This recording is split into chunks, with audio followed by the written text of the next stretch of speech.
সালের সুপ্রিয় শিক্ষার্থী বন্ধুরা, তোমাদেরকে কিন্তু আমরা এক এক ধরনের কঠিন কঠিন ধরন ধরে ধরে অধ্যায় একটা প্রায় শেষের দিকে আমরা এসে পড়েছি, যেখানে তোমরা মোটামুটি এগুলো সব পারো। সঠিক কিনা যাচাই করি, খালি এটা বাদে, এটা আমি পরের ভিডিওতে দেখাবো।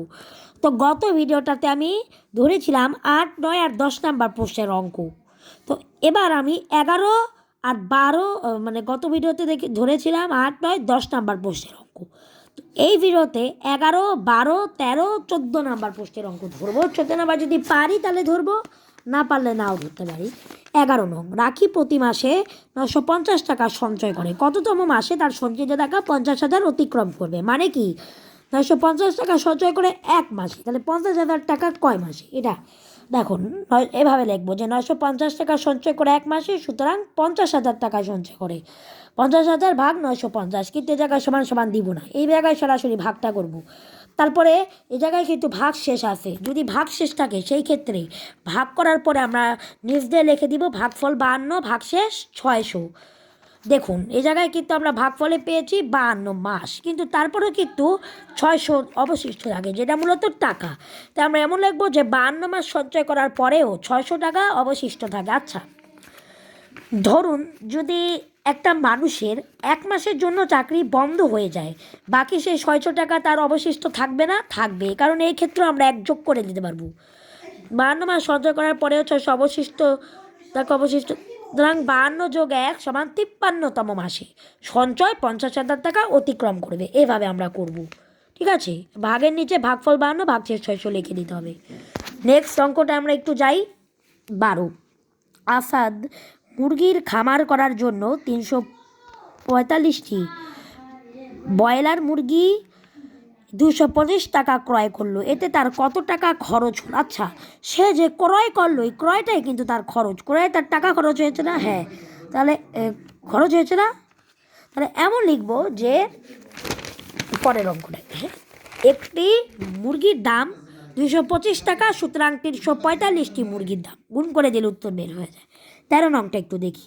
একটি আলমারিতে 560টি বই রাখা যায়, এরকম কতটি আলমারিতে এত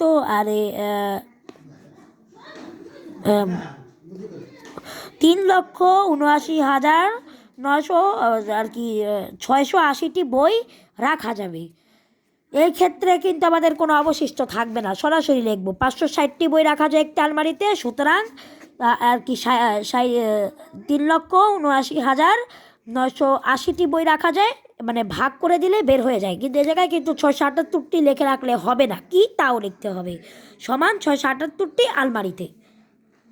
তারপরে 14 নাম্বার অঙ্ক, একটা পেঁয়াজ ব্যবসায়ী 1880 টাকা দরে 1264 বস্তা পেঁয়াজ ক্রয় করলো। তিনি প্রতি বস্তা পেঁয়াজ 2150 টাকা দরে পেঁয়াজ ক্রয় বাবদ তার কত টাকা খরচ হলো?